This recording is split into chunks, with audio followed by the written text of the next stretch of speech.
Welcome back. We have a little bit of breaking news here to begin the hour, and this is regarding the Boston Fed president. We want to bring in Yahoo Finance's Brian Cheung, who has all the details. Brian.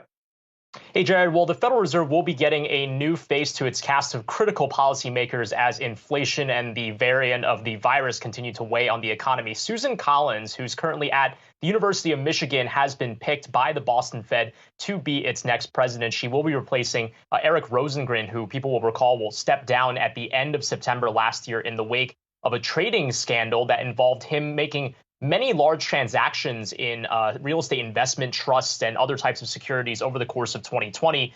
He resigned, citing a worsening kidney condition, and interim president Kenneth Montgomery has been taking his place since then. But Susan Collins will be the permanent pick come July 1st. That's when she will take on the role. So Kenneth Montgomery, serving in that interim role, will continue to serve there at least for the next few months. But a little bit more about Susan Collins. She's an international macro economist currently at the University of Michigan. She is the provost and executive vice president. She's been doing a lot of budget related things for the university, a very large one at that. Prior to that, she was a professor of economics at the Ford School at the University of Michigan, but is also a familiar face within the Federal Reserve. She worked for 9 years as a director at the Chicago Fed, and she's even been a familiar face at Fed conferences as of late. Actually, I had the chance to interview her at a conference in Chicago in 2019.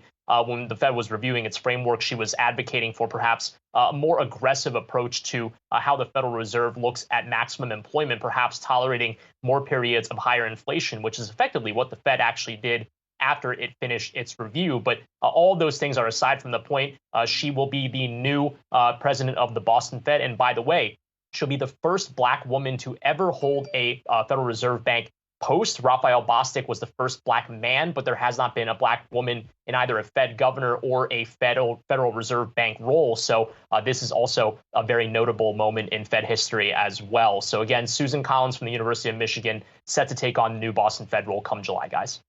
And it looks like President Biden stuck to his promise, right? He said that he would name the first female Black Fed president, and there you go. But I'm wondering if Susan Collins will be another dovish voice for the Fed. Will she be more of a hawkish voice? And then how many more seats does Biden need to fill there? Yeah, just one quick point here is that this is a Reserve Bank president role, which is a bit separate from the governor roles that are based down in D.C. because Susan Collins will be taking on that regional post in Boston. This is not a Senate confirmed role, which means that there is no requirement for her to get any sort of vetting from Congress down in D.C. She will be the person taking on this role come July 1st.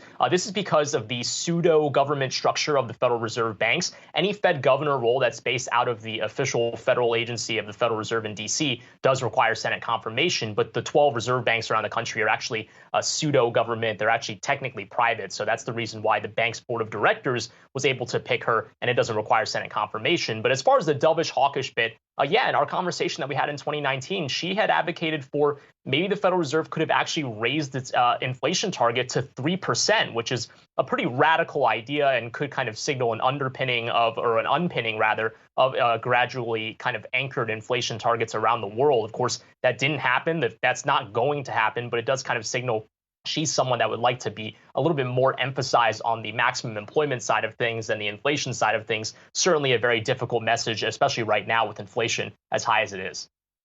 As high as it is, and we're going to get another read tomorrow morning. I'm guessing it's going to be the highest inflation print. Can you guess what I'm going to say? In young Brian Cheung's lifetime. Yahoo Finance's Brian Cheung. Thank you for joining us. Thank you for that report here.